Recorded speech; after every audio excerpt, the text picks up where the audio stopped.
Brought to you by JEGS.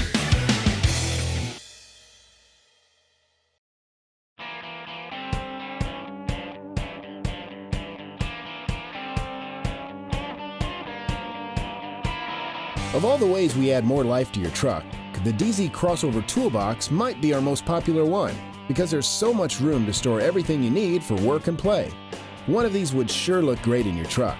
So here's a quick tip to make sure you don't scratch your truck when you install it. We supply 2 sets of foam tape to prevent scratching.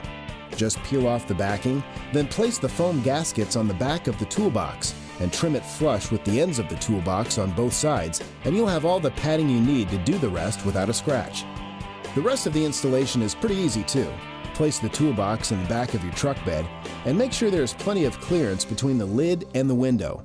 The toolbox comes with our standard J-bolts, or you can upgrade to one of our premium options, including a kit specially made for Ford F-150 aluminum beds.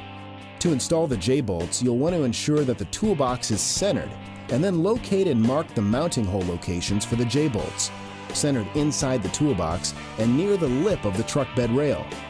Drill the holes with a 3/8 drill bit. Then secure the toolbox to the bed with the J-bolts, flat washers, and hex nuts, using a 9/16 wrench or ratchet. Now your truck bed has room for dozens of tools, and it doesn't have even one scratch. Brought to you by JEGS. Lifetime support. Complete customer satisfaction. Delivering performance since 1960. JEGS.com.